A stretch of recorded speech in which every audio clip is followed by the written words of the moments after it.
Halo, apa kabar? Saatnya Anda menyimak berita Makassar. Bersama saya, Tia Anissa. Sejumlah berita menarik akan kami sajikan untuk Anda dan berikut 3 berita utama hari ini. Petugas Badan SAR Nasional berhasil menemukan nelayan yang tenggelam di Sungai Tope Jawa, Kabupaten Takalar dalam kondisi tidak bernyawa.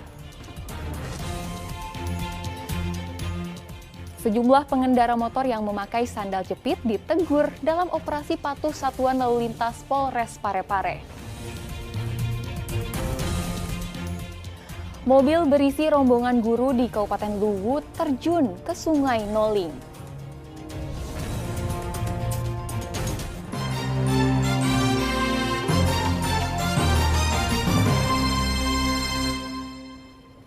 Kita ke informasi yang pertama. Petugas Badan SAR Nasional berhasil menemukan nelayan yang hilang di Sungai Tope Jawa, Kabupaten Takalar. Korban berhasil ditemukan dalam kondisi tidak bernyawa sekitar 200 meter dari lokasi tenggelam. Usai sehari pencarian, tim Badan SAR Nasional atau Basarnas Sulawesi Selatan akhirnya menemukan daeng beta yang tenggelam di Sungai Tope Jawa, Kabupaten Takalar. Hilang Selasa sore, korban berhasil ditemukan pada Rabu pagi dalam kondisi tidak bernyawa sekitar 200 meter dari lokasi pertama tenggelam. Jenazah nelayan berusia 37 tahun ini telah dibawa ke rumah duka, kemudian dimakamkan di pemakaman keluarga.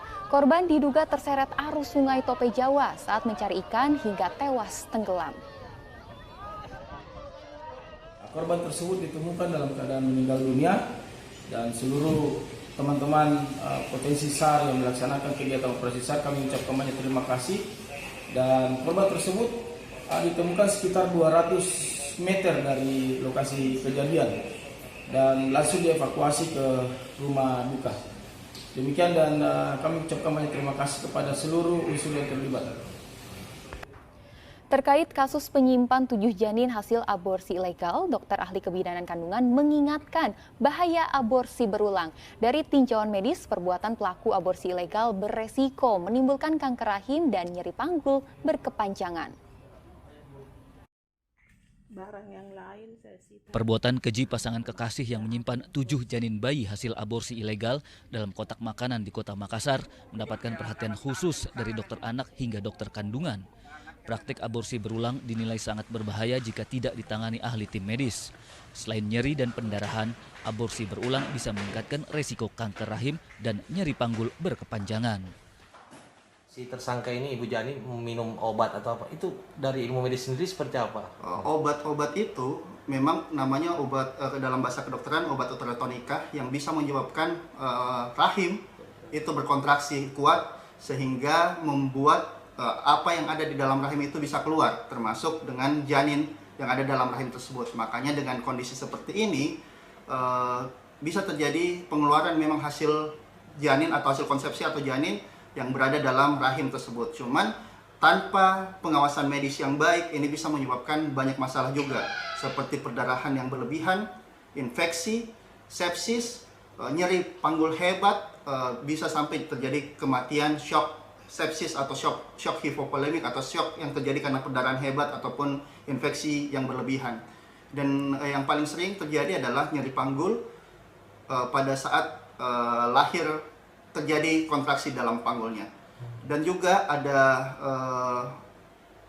literasi yang mengatakan bahwa orang yang telah melakukan aborsi lebih dari 2 kali, tingkat terjadinya kanker serviks bisa meningkat sampai 4,52%. Kasus penyimpanan jasad janin telah ditangani oleh polisi. Pasangan kekasih yang menjadi tersangka telah menjalani pemeriksaan hukum dan kesehatan, termasuk tes kejiwaan serta DNA. Kedua tersangka kini ditahan di rumah tahanan Polrestabes Makassar. Kedua tersangka telah mengakui perbuatannya melakukan praktik aborsi ilegal serta menyimpan 7 janin hasil aborsi ilegal sejak tahun 2012. Andi Muhammad Sardi melaporkan dari Kota Makassar. Dalam 2 pekan terakhir, harga cabai rawit di Pasar Sentral Lakesi, Kota Parepare terus melonjak. Kenaikan harga diduga akibat pasokan cabai rawit berkurang seiring cuaca buruk. Harga cabai rawit di Pasar Sentral Lakesi, Kota Parepare masih mahal selama 2 pekan terakhir. Saat ini harganya mencapai Rp75.000 per kilogram, padahal sebelumnya hanya Rp13.000 per kilogram. Kenaikan harga diduga akibat pasokan berkurang seiring cuaca buruk. Lombok sekarang ada melonjak ini. Berapa sekarang harganya? Sekarang 75 75 per kilo. per kilo. Sebelumnya berapa? Sebelumnya 13.000. Oh, berarti naik drastis ya? Iya. Sejak kapan ini Mbak Ji? Sudah 2 minggu ini nak. Sudah 2 minggu. Kenapa bisa naik? Kurang stok karena kurang. hujan. Oh, Iya. weh. Karena sudah terlalu murah begini kejadiannya. Naik. Kalau stoknya sekarang memang Mbak Ji? Ya Kurang ya? alhamdulillah. Kadang banyak, kadang sedikit. Oh, oke, siap. Karena ada orang baru panen, ada juga baruan tanam begitu. Melonjaknya harga cabai mengakibatkan pedagang kuliner pasrah meskipun harus menambah modal agar tetap berjualan. Sudah 70 1 kilo. Saya kan beli biasa per kilo 2 hari itu setengah kilo. Di situ lombok besar. Tadinya yang harga 15 20 sekarang 40. Kenapa lompat betul, tidak loncat, lompat. Jadi bagaimana cara Bu Sesat itu supaya konsumen tetap ada, dia juga sesuai seleranya bagaimana? Saya pandai-pandai saya bagaimana caranya, tetap kalau rasanya tetapnya cuma agak lomboknya dikurangi. Saya juga tidak mau tambah bahan-bahan bilang kasih lombok saus apa begitu kan enggak. Karena beda lagi rasanya. Kalau sama pendapatan tak iya bukan ini pasti tambah banyak Pak. Tidak kurang. Berkurang, ya? Berkurang karena otomatis nanti kita bilang untung padahal tidak. Itu saya bilang. Ya. Berpengaruh sama pendapatan. Betul, berpengaruh sekali. Modal juga, Budi. Modal. Iya, selalu ditambah Ya. dan ditambah. Berapa biasa modal tabu satu hari untuk berdagang itu? 500, 700. Oh. Kadang ditambah lagi kalau tidak ada lombok besarnya. Penjual dan pembeli berharap harga cabai rawit segera kembali normal. Suardi Gatang melaporkan dari Parepare. Kelangkaan minyak goreng curah dialami sejumlah pedagang di pasar tradisional Lakesi, Kota Parepare. Mereka sulit mendapatkan pasokan minyak goreng curah dan harganya pun kembali naik. Selama beberapa hari terakhir, sejumlah pedagang di pasar tradisional Lakesi, Kota Parepare sulit mendapatkan pasokan minyak goreng curah. Harganya pun kembali naik antara Rp14.000 hingga Rp17.000 per kilogram. Gafar, salah satu pedagang, mengaku belum dikirimi minyak goreng curah yang dipesan sejak 4 hari silam. Berapa nanya? Bervariasi. Kadang 15, 16, 17 per kilo. Iya. Per kilo. Minyak curah itu Pak. Minyak curah. Tapi kalau pasukan sendiri Pak Haji? Sudah pasukannya? Iya pasokan. Lancar kah? Tidak, sudah mulai langka. Oh, sudah mulai langka. Ya, Sejak sudah. kapan itu Pak Haji? Ya kemarin. Kemarin. Iya kemarin. Dulunya waktu tidak langka, Waktunya bagaimana? tidak langka bagus. Iya. Bagus juga pasaran. Kalau kita pesan dulu berapa hari baru datang? Dulu pesannya hari besok ada. Ada. Kalau sekarang? Sekarang pesan ini hari lusa belum tentu ada. Belum tentu ada dulu. Iya. Sudah berapa hari nih kita sudah pesan baru belum datang juga? 3 hari. 3 hari kita pesan belum datang sampai sekarang. Sebagian penjual tidak menjual minyak goreng curah karena kehabisan stok. Marwah misalnya mengaku kerap dijanjikan mendapatkan pasokan minyak goreng curah. Namun janji pasokan tidak kunjung datang sehingga kehabisan stok jualan. Itu dijual 15 teng. Iya, dijual itu tapi habis mi. Mau jual mahal apa tidak ada. Mau jadi begitu nih. Habis tuh tadi itu. Terakhir itu tadi minyak aku jual itu 16 1 kilo. Apa itu terakhir itu 1 kilo saja aku jual begitu. Iya, susah dapatnya juga mungkin. Belum ada datang, nah janji gitu. Kada minggu depan, tidak tahu aja minggu depan apa, hari Senin hari apakah. Tapi bilang itu minggu depan. Bukan yang punya kasih tahu kak kita sama-sama nota sama penjual bilang begitu, nggak tahu aja bilang betul ke begitu apakah? Iya itu mi. Baru dijanji. Ya dijanji nggak tahu aja bilang betul ke begitu karena saja itu bilang mau gerit datang. Sementara itu, Tuti mengaku pembagian minyak goreng curah dilakukan secara bergilir dari distributor yang menerima pasokan minyak goreng curah dari perusahaan produsen. Tergantung kalau dapat jatah dari perusahaan atau distributornya kan dapat juga. Kalau tidak ada lagi kan dibagi-bagi ceritanya. Apa kayak bergiliran itu orang dapat. Bergiliran orang dibagikan anunya. Iya, kalau agennya yang langsung Makassar itu ya dapat jatah dari perusahaan. Bergiliran dapat. Jadi kita tuh mungkin kalau misalnya tempat miminnya dapat jatah dari perusahaan, ada juga kita dapat, kita bagi yang kalau tidak ada dapat. Iya. Sudah lama bergilir begitu, Bu? Untuk Umi juga. Tapi berapa hari ini begitu. Iya. Itu jadi digilir baru baru kasih kian. Lama biasa datang bukan? Tidak, biasa datang 2-3 hari. Para pedagang berharap pasokan minyak goreng curah segera terpenuhi sehingga harganya kembali normal. Suwardi Gatang melaporkan dari Parepare. Sejumlah pengendara yang mengabaikan keselamatan terjaring operasi patuh Satuan Lalu Lintas Polres Parepare. Polisi menegur para pengendara motor yang memakai sandal jepit saat berkendara karena tapak kaki rawan cedera jika tergores aspal.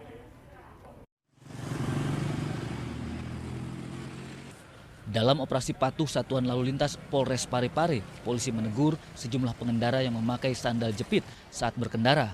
Penggunaan sandal jepit dianggap membahayakan tapak kaki rawan cedera jika tergores aspal.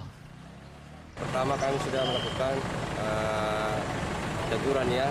Untuk hari ini kami masih mendapatkan ada pengendara roda 2 yang tidak menggunakan helm, termasuk menggunakan HP.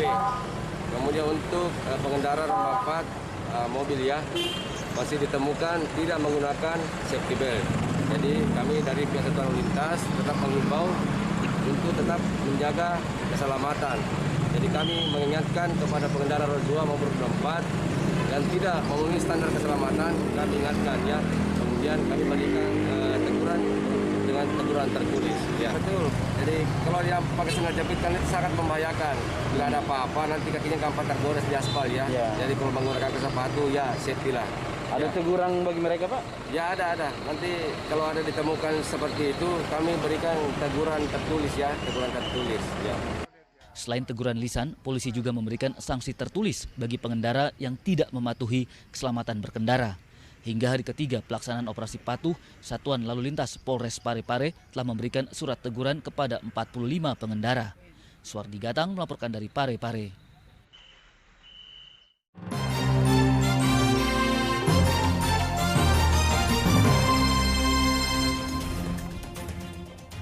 Terima kasih Anda masih bersama kami. Bagi Anda yang baru saja bergabung, kami hadirkan kembali 3 berita utama hari ini.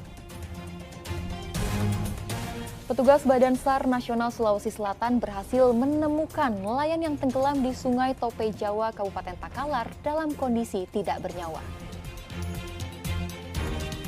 Sejumlah pengendara motor yang memakai sandal jepit ditegur dalam operasi patuh Satuan Lalu Lintas Polres Parepare. Mobil berisi rombongan guru di Kabupaten Luwu terjun ke Sungai Noling.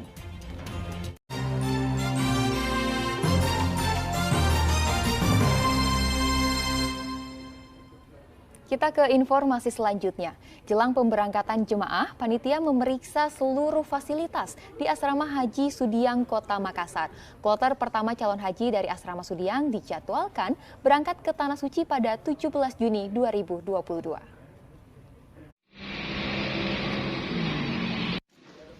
Persiapan pemberangkatan calon haji di embarkasi Sudiang, Kota Makassar terus dikebut.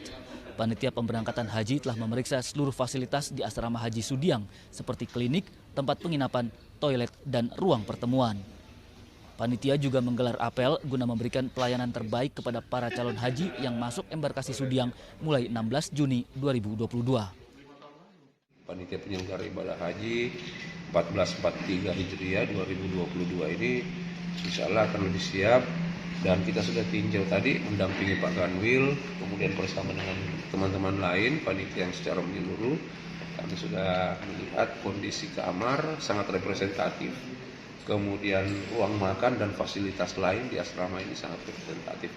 Insya Allah semua tujuannya agar bagaimana kemudian panitia penyelenggara ibadah haji embarkasi Makassar ini kita akan mampu memberikan pelayanan secara maksimal sehingga jemaah haji kita sebelum berangkat menginap di sini 1 malam itu nyaman, kemudian mereka bisa berangkat dalam keadaan yang sangat bugar, tentunya mempersiapkan diri untuk menunaikan ibadah haji di sana.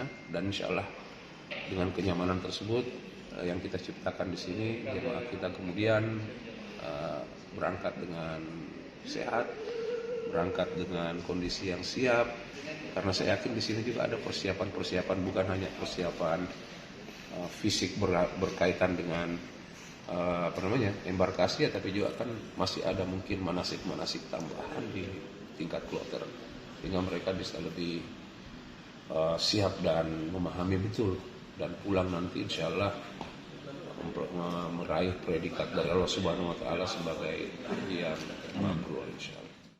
389 calon haji serta 4 petugas tergabung kloter pertama dari Asrama Sudiang Kota Makassar dijadwalkan berangkat ke Tanah Suci pada 17 Juni 2022. Zainuddin melaporkan dari Kota Makassar. Penikam pria di Bundaran Simpang 5 Bandara Hasanuddin Makassar berhasil dibekuk. Nyawa korban tidak tertolong meskipun sempat dirawat di rumah sakit.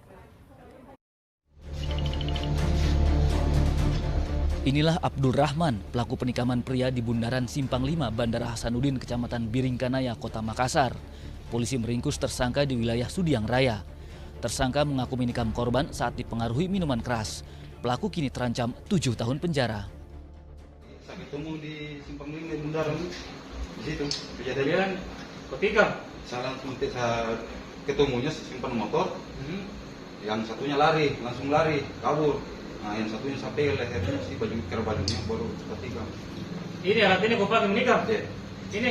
Iya. Betul ini? Betul. Di persimpangan 5 telah terjadi penganiayaan yang menyebabkan meninggal 1 orang. Itu disebabkan hanya motif ketersinggungan. Motif ketersinggungan karena malam itu pelaku mungkin habis minum karena ada bau minum. Dia berpapasan dengan pengendara motor. Dia baku ejek situ. Setelah itu lari dari motor yang satu. Dia putar di bundaran itu. Tiba-tiba didapat ini yang satu yang berboncengan ini. Jadi salah sasaran sebenarnya. Karena lain yang ditemani cekcok, lain yang dianiaya. Setelah dapat ini yang naik motor, langsung turun, langsung dipukul. Satu temannya lari. Setelah itu langsung diambil bagian langsung tikam. Akibat penikaman, nyawa korban tidak tertolong meskipun sempat dirawat intensif di rumah sakit karena menderita 2 luka tusukan badik. Zainuddin melaporkan dari Kota Makassar.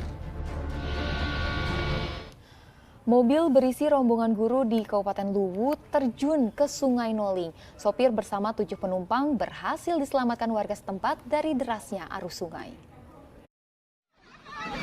Coba tarik. Naji. Upaya penyelamatan rombongan guru ke tepi sungai dari derasnya arus terekam video amatir. Terus. Dalam rekaman ini, tampak minibus yang ditumpangi para guru SMP Negeri 1 Noling terjun ke Sungai Noling, Kabupaten Luwu. Mereka sebelumnya melayat ke rumah duka salah satu murid. Dalam perjalanan pulang, sopir minibus hilang kendali saat menghindari lubang hingga meluncur ke Sungai Noling. Kita berangkat melayat siswa kita yang meninggal dunia di sebelah di Gunung Buntu Tengko, ya, Desa Padang 7. Di Desa Padang 7 itu Kecamatan Buah Konrang.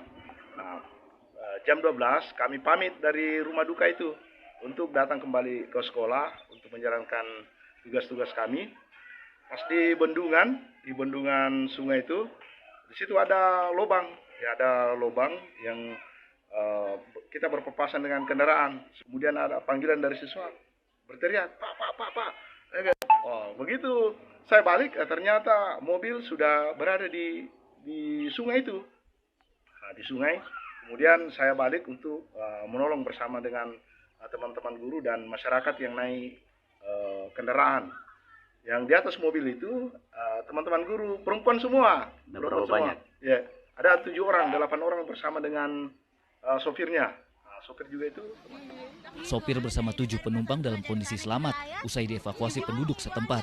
Mobil yang mereka gunakan juga telah ditarik dari sungai. Wahyudi Baso melaporkan dari Kabupaten Luwu. Ya, informasi tadi mengakhiri jumpa kita hari ini. Atas nama rekan yang bertugas, saya Tia Anissa mengucapkan terima kasih atas kebersamaan Anda. Selamat beraktivitas dan sampai jumpa.